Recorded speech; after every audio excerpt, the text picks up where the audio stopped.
Food costs are one of the largest expenses in a restaurant. Today, I'll share 3 easy ways to save big money. Hi everyone, Carnes Karnes Consulting. My mission is to help real people accomplish their restaurant goals. In today's video, I'll be sharing 3 easy ways for you to save big money on your food costs. But first, a quick refresher.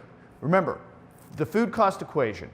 Food costs equals beginning inventory plus purchases minus ending inventory divided by your food sales. If you need a refresher course, check out the video I have on food costs. I put a card up in the corner. The first easy way to save big money on your food costs starts with purchasing. The first strategy with purchasing I always recommend is to negotiate with your vendors, your purveyors. You have relationships with these people. You do business together. They want to help you.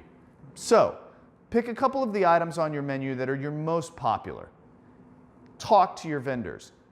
Try to negotiate some prices on there. What can they do for you? Hey, can you shave 1-2% off the price that you charge me for that? I promise you, that'll all go straight into your pocket.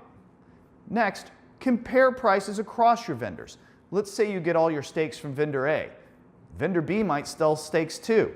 Ask him, hey, what kind of deal can you make for me? If he can get you 5% off of steaks, talk to vendor A. Say, hey, listen, vendor B is going to offer me 5% cheaper on my steaks. What can you do for me? I want to keep doing business with you, but could you give me a couple percents off? Might help.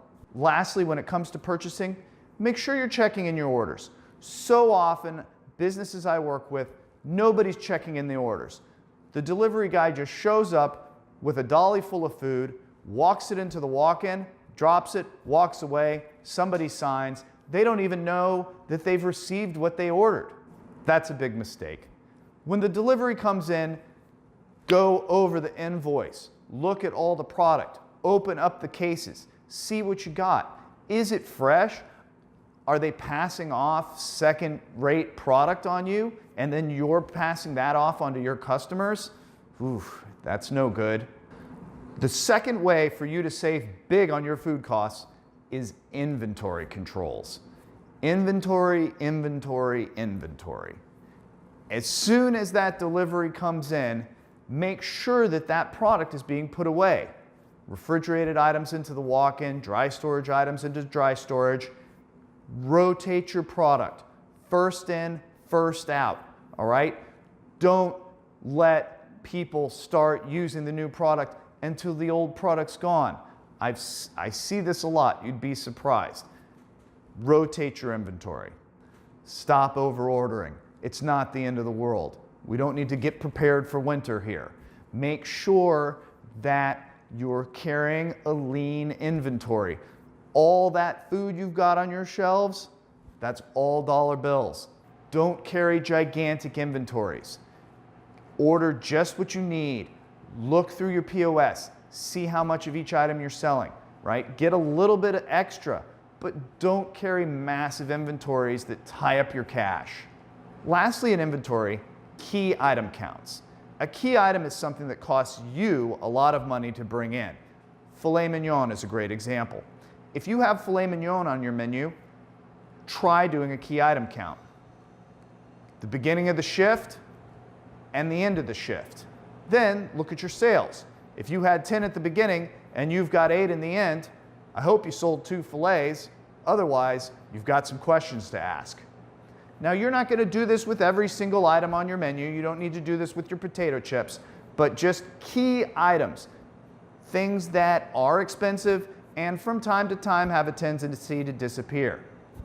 Now, the third strategy to save you big money on your food costs, portion control.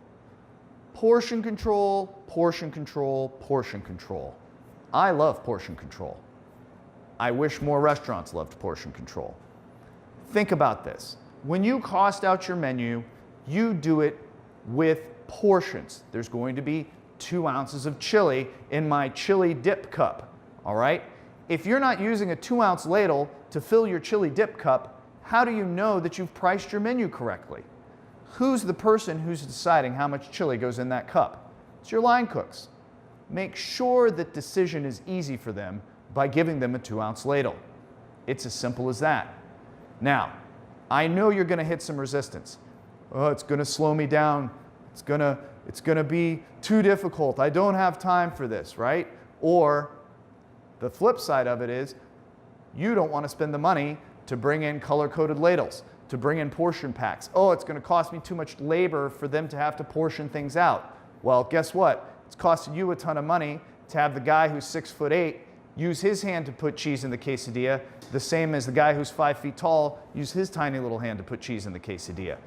A, the big guy's probably giving too much cheese, and B, which I think is almost even worse, the little guy's not giving enough cheese. So then your customer's getting a pretty lame quesadilla. Maybe the first time they came in, they got giant guy's quesadilla, dripping with cheese, so delicious. The next time they came in, they got little guy's quesadilla, hardly any cheese at all. Then your consistency's suffering and your customers are noticing. Now, to be successful with the portion control, like any other sort of training, it's going to fall on you. You're the responsible party. What does that mean? Be consistent. Demand portion control. Buy the resources for your staff to use. Train them on using it. Make sure you're looking for it every single time. If somebody's not using the portion control, come down on them. Find out why. What's the problem? Retrain them if you need to. Get somebody else in that will use portion control if you have to. That was it. 3 easy ways for you to save big money on your food costs. Question of the day.